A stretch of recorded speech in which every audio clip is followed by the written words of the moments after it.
A gente abre agora a edição de hoje, esse bloco, né, do Agronotícias, com a presença aqui da jornalista e comentarista do canal AgroMais, Ana Amélia Lemos. Primeiramente, seja bem-vinda. Uma boa noite para você, Ana Amélia. Tudo bem? Boa noite, Felipe. Boa noite aos nossos telespectadores. É muito trabalho aí correndo, né? COP andando lá em Belém, Congresso reunido para discutir um tema tão importante e urgente também, né, Felipe? Pois é, inclusive o Congresso Nacional aí está um pouco esvaziado, digamos assim, muitos parlamentares lá no Pará por conta da COP30, mas de qualquer maneira tem assunto importante, como a gente está antecipando aqui, né? A Câmara dos Deputados está seguindo com a votação do projeto de lei antifacção, apesar das críticas, apesar de todas as questões envolvidas. O texto da maneira que está, da maneira que ele está sendo discutido agora lá no Congresso Nacional, ele sinaliza de alguma maneira um avanço nessa questão, na sua avaliação? Bom, pelo menos o que está se percebendo, primeiro foi a decisão de dar prioridade total para esse tema, como tem dito, repetido o presidente Hugo Motta, que é uma questão, não uma questão do Congresso, mas uma questão que a sociedade está cobrando do Parlamento uma atitude responsável em relação a essa matéria. Que a maior preocupação, Felipe, da sociedade brasileira hoje é exatamente segurança pública. E por conta disso, o Congresso está trabalhando. Essa já é a quinta redação do relator, o Guilherme Derrite, que é o secretário de Segurança de São Paulo, que se licenciou para cuidar desse assunto. São Paulo realmente é o centro maior do país e tem nessa área um grande interesse. Esse projeto entrou numa rota de colisão com o interesse federativo da União, dos estados e, em menor escala, dos municípios, que têm as guardas municipais. A questão é o governo federal e os estados. O relatório de Derrite, ele tentou dar uma equilibrada para a questão dos recursos operacionais para implementar uma política correta de combate ao crime organizado. E o governo que tomou a iniciativa de mandar para o Congresso, aí tem que se reconhecer isso, ele que mandou para o Congresso uma proposta, acabou tendo dificuldade com as suas lideranças até compor uma redação que foi costurada, recosturada, alinhavada, realinhavada, e agora parece esse quinto texto fruto de um provável entendimento. Não adianta querer dar murro em ponta de faca numa matéria que tem tantos conflitos de interesse, Felipe, especialmente envolvendo, sobretudo, a proteção do cidadão brasileiro que paga a conta. O dinheiro para fazer isso tudo sai da sociedade. Então é preciso que a resposta do parlamento seja... O problema é que hoje essa votação ela vai ser a toque de caixa, em regime de urgência. Os governadores estão todos de plantão no Congresso Nacional, aliás, por conta de um pedido deles, dos governadores, era para ter sido votada na semana passada, eles pediram para adiar para esta semana, foi atendido, então está sendo votado agora. Mesmo que a Câmara aprove essa quinta redação, ele vai ainda para ser submetido ao crivo do Senado Federal, porque nós temos um regime bicameral. E lá no Senado ele vai ter que passar Comissão de Constituição e Justiça, outras áreas pode ser, ou simplesmente, dependendo da disposição do presidente do Senado, ou da relação com o Congresso, também com o Poder Executivo, o que vai ser, se vai ser dado a pressa, urgência, ou vai ser como está sendo feito agora na Câmara Federal. É um assunto muito delicado. Exatamente. Então é por isso que precisam os parlamentares olharem não a eleição de 2026, sim, mas olharem a segurança da sociedade.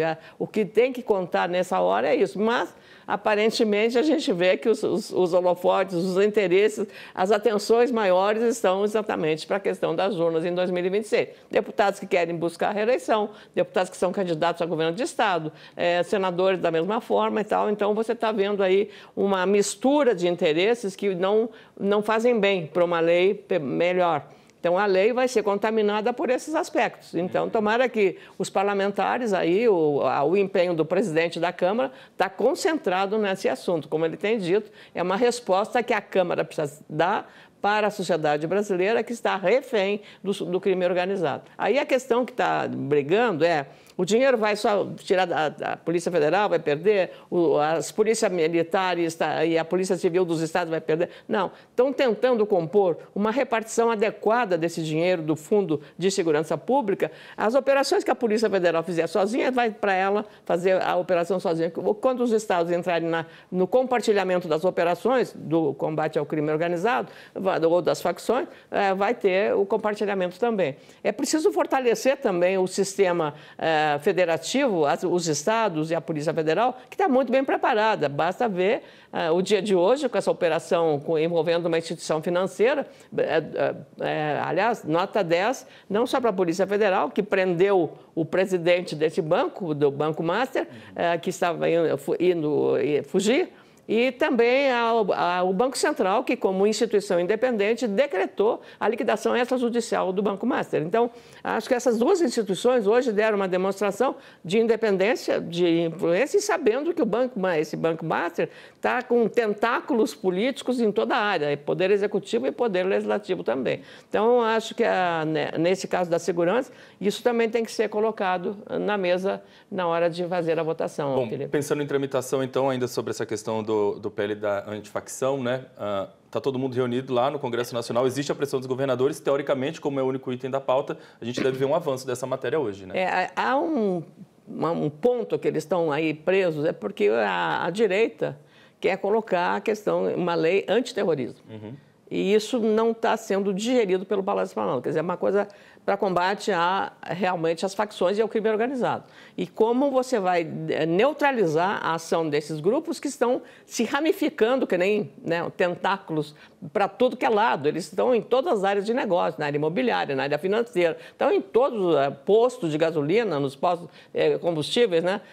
Eles estão em todas as áreas. E aí na sociedade. Exatamente. Então a sociedade já olha assim como é que, né? E aí às vezes você olha um grupo estoura, cresceu tão rápido, aí realmente há uma suspeição da onde vem, talvez, a lavagem do dinheiro esteja funcionando muito grandemente no Brasil por falta de controle e de uma lei que seja clara, objetiva e que não venha criar insegurança jurídica para depois, ali na Suprema Corte, haver um habeas corpus para um líder de uma facção criminosa. Bom, Ana Amélia, a gente tem outro assunto importante aqui, vamos mudar de assunto, falar sobre a COP30. A gente está aí na semana final da Conferência do Clima. As atenções, né, estão voltadas para um texto final sobre os compromissos assumidos pelos países participantes. Quem vai trazer as informações para a gente aí sobre o andamento dessas discussões é a Isabela Mota. Vamos ver. As negociações nesta terça-feira devem passar a noite, inclusive varar a madrugada. A presidência da COP30 pediu um esforço dos colegas delegados de outros países para que um acordo saísse na sexta-feira, dia 21, a última data da COP30 oficialmente, com possibilidade, inclusive, de prorrogação.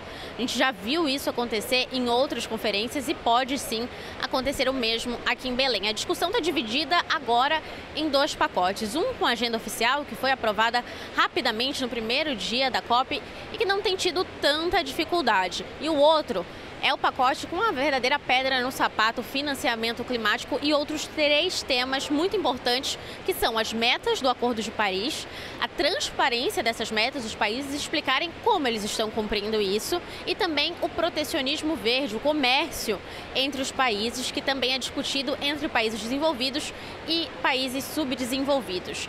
Agora, o Brasil também aguarda a chegada do presidente Lula. A partir de amanhã, ele vai ajudar a diplomacia brasileira nessas negociações. Além dele, mais de 160 ministros estão desde ontem participando das reuniões de alto nível. É uma semana política decisiva. Na semana passada era a fase mais técnica. Foi apresentado estudo, documentos, dados, pesquisas para trazer para essa discussão qual seria o melhor caminho para o acordo que vai sair aqui de Belém. Chegamos na fase, então, de implementação dessas discussões e a COP30 tem sido chamada pelo governo brasileiro de COP da implementação.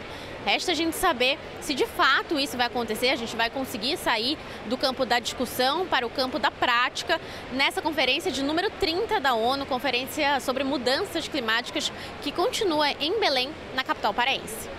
Ana Amélia, tradicionalmente as COPs, elas nunca terminam na data prevista, porque nunca há um acordo ali de primeira, sempre se estende ali, essas negociações se estendem, né?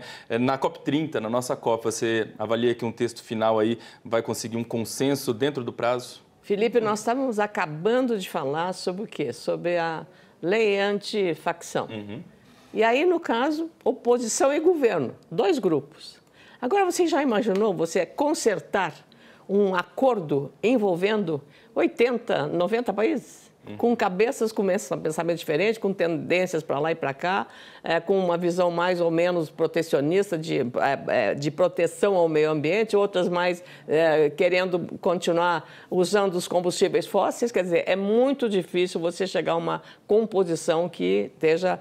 É possível, evidentemente, que dentro de uma questão político-diplomática, dependendo da habilidade, o presidente da COP, André Corrêa do Lago, é uma pessoa extremamente preparada, já é um expert nessa área, então isso também funciona. O Itamaraty, a diplomacia brasileira tem uma expertise, é muito qualificada para isso. Agora, a questão climática, a questão ambiental é uma questão muito sensível e envolve muitos interesses conflitantes. Então, o grupo que produz petróleo, o grupo que está na área dos países em desenvolvimento, os países que querem usar materiais que vão, ou energia limpa, como o Brasil, que tem muito recurso, e os países que não têm recursos, como é que ficam nesse processo? Então, é uma complexidade muito grande, dada a diversidade geopolítica e global em relação à própria situação de cada país que integra essa COP30 lá em Belém, que tem sofrido muitas críticas no caso da sua organização, agora mais recentemente também uma crítica do chanceler, o primeiro-ministro da Alemanha, que, aliás, nesse caso, eu acho que faltou um pouco de elegância e diplomacia para a autoridade. Porque quando a gente vai numa recepção, numa festa, a gente não fala mal da casa dos outros. A gente engole seco, né, e aguenta. Não é da boa prática diplomática, né, com as razões que ele possa ter na crítica que fez. Ana, você está falando aqui sobre as dificuldades dessa negociação. Eu imagino que amanhã, então, o presidente Lula vai desembarcar por lá para poder tentar, de fato, dar corpo, né, dar voz a essas negociações. E, pelo que eu vi, a estratégia dele vai ser, de fato, dividir em blocos de países para tentar um diálogo. Um bloco da União Europeia, do grupo africano, do grupo árabe. Talvez dessa maneira seja mais fácil para uniformizar e encontrar, porque em cada bloco desses haverá uma certa, eu diria, uma uniformidade de ponto de vista. A Europa pode ter uma uniformidade, o bloco africano pode ter outra, a Ásia pode ter outra. Então, isso pode realmente ser um facilitador, mas o que o Lula vai fazer, na verdade, é buscar os aliados que ele já sabe quem são, e aí facilitar a vida dele para que esses aliados façam também o trabalho de formiga junto aos demais parceiros que estão participando, mais países que estão participando dessa COP. Muito bem, a gente tem mais um assunto aqui importante para tratar, assunto que interessa diretamente a gente aqui, que dá voz ao agronegócio, porque as lideranças do agro estão se mobilizando lá no Congresso Nacional para vetar o decreto presidencial que cria o Plano Nacional de Proteção a Defensores de Direitos Humanos. Os parlamentares afirmam que o plano pode beneficiar invasores de terra. Vamos entender direitinho agora na reportagem. O decreto editado pelo governo federal no início do mês institui o Plano Nacional de Proteção aos Defensores de Direitos Humanos. No entanto, lideranças do agronegócio apontam para insegurança jurídica porque há brechas que podem enquadrar invasores de terras produtivas como defensores do campo e agricultores familiares. Grupos organizados que invadem terras produtivas, nós não estamos falando de terras improdutivas, nós estamos falando de propriedades produtivas. Podem ocupar prédios públicos, atentar contra o direito de propriedade e podem ser reconhecidos como defensores de direitos humanos. Nós não podemos deixar isso passar aqui no Congresso Nacional. O número de invasões a propriedades produtivas vem aumentando no país. Somente de janeiro a abril foram 53 casos, mais do que as 46 que ocorreram durante todo o ano passado. Em nota, o governo diz que o plano vai beneficiar pessoas e comunidades que atuam pacificamente na defesa dos direitos humanos e ambientais e que o texto não cita movimentos sociais, partidos, organizações ou grupos específicos. Mas o texto prevê atenção especial a alguns grupos, como indígenas, quilombolas, ambientalistas e defensores do campo. A senadora Tereza Cristina lembra que o Brasil possui 90 milhões de hectares de terras para atender a demanda de quem procura um espaço no campo. Essa área é equivalente ao território da Venezuela. A parlamentar é autora de um decreto legislativo que pode barrar o plano aprovado pelo governo federal. Conversando com a Frente Parlamentar da Agricultura, com vários líderes, para poder... Falei também com o senador Davi Alcolumbre para que isso seja colocado na pauta e a gente possa entrar e votar logo esse PDL para que possamos sustar parte desse decreto. E depois discutir com o governo, entender por que eles querem colocar isso não através de um projeto de lei, sendo que é inconstitucional o que está sendo feito. Bom, a bancada do agro está se articulando rápido aí, né, para poder tentar barrar esse decreto presidencial. Na sua avaliação, de fato, essa preocupação da bancada do agro, ela é fundamentada? Bom, olha, eu vou dar o exemplo da COP. Ali fala na manifestação do governo, no decreto do governo, nem manifestações pacíficas. O termo é bonito, mas o que aconteceu na COP, aquela invasão lá na área de segurança, com aquelas manifestações de chute, de destruição que houve, com queixas formalizadas pela gestão das Nações Unidas ao governo brasileiro, que não deu a segurança necessária para os participantes estrangeiros numa manifestação que, na visão do governo, foi pacífica. Se fosse pacífica, não haveria necessidade das próprias Nações Unidas terem reclamado da falta de segurança. Então, é nessa toada que eu estou recorrendo a essa imagem para falar no que está a ex-ministra Tereza Cristina, a senadora Tereza Cristina, que conhece muito bem, foi secretária de Agricultura do Estado do Mato Grosso do Sul, há um conflito na área do Mato Grosso do Sul em relação à questão da ocupação das terras. Então, terra produtiva dando proteção a quem vai invadir é uma criação de uma possibilidade de o governo, em vez de estar prevendo ou prevenindo, ele está estimulando a iniciativa de tomada de terras produtivas através das invasões, porque ele pode se intitular o movimento, eu estou aqui em nome do interesse coletivo, eu sou defensor do interesse coletivo do que quer tomar essa terra. A terra é produtiva, a senadora Tereza tem toda a razão, então o Congresso tem esse poder para tentar sustar ou ver, afinal de contas, o que o governo está fazendo com isso. É desigual a proteção. O proprietário ficará desamparado do ponto de vista legal da proteção da sua propriedade diante dessa decisão tomada pelo governo, Felipe. Ana Amélia, a gente tem aqui mais um assunto que eu julgo aqui que é o assunto do dia, está desde cedo repercutindo. Daniel Vorcaro, CEO do Banco Master, foi alvo de uma operação da Polícia Federal que mira a venda de títulos de créditos falsos. Ele foi detido no aeroporto de Guarulhos quando tentava deixar o país em um avião particular. Outros 4 diretores da instituição financeira também foram detidos por determinação da Justiça. Quem vai contar para a gente os detalhes é a Tayane Mello. Já foram 6 mandados de prisão cumpridos, sendo 4 preventivas e 2 temporárias, ordem de bloqueio em contas, pouco mais de 12 bilhões de reais. Também já houve apreensões de carros de luxo, obras de arte e também relógios, e até o momento foram apreendidos em espécie cerca de R$1.600.000. Dentre essas prisões, uma aconteceu ontem à noite, porque ele estava tentando fugir do país em um avião particular, contra o CEO do Banco Master, o Daniel Vorcaro. Além dele, também lá do banco, o ex-sócio, inclusive, do Daniel e atual tesoureiro do banco, o Augusto Ferreira Lima, ele também foi preso. Além dessas prisões, também teve outra repercussão, que foi o afastamento do presidente do BRB, do Banco de Brasília, o Paulo Henrique Costa. Ele que foi afastado por decisão judicial, inclusive a Polícia Federal está nesse momento lá na sede do BRB cumprindo mandados de busca e apreensão.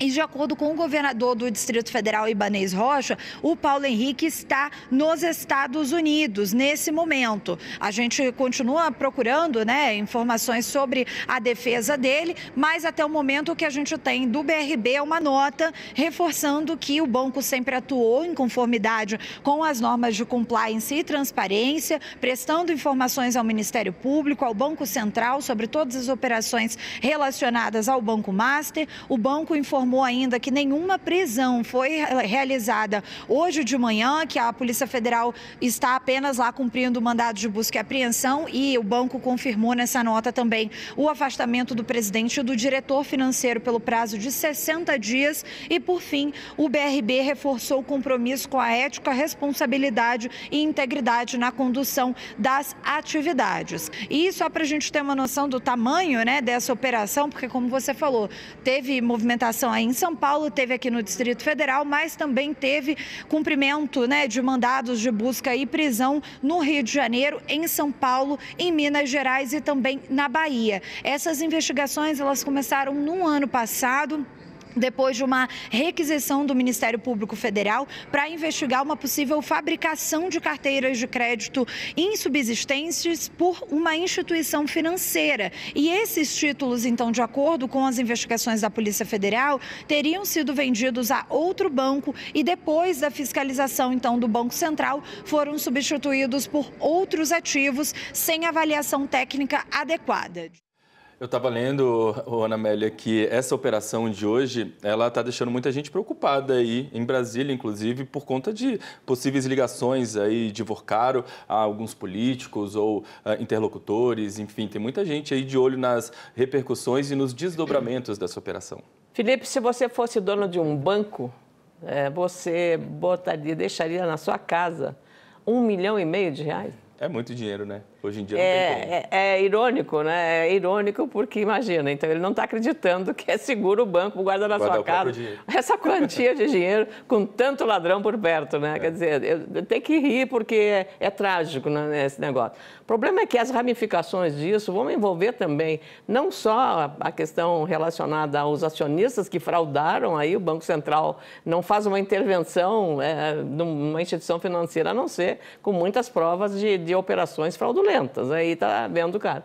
O pior é que está envolvendo o Distrito Federal, o BRB chegou a anunciar formalmente a compra dessa instituição Master, o Banco Master.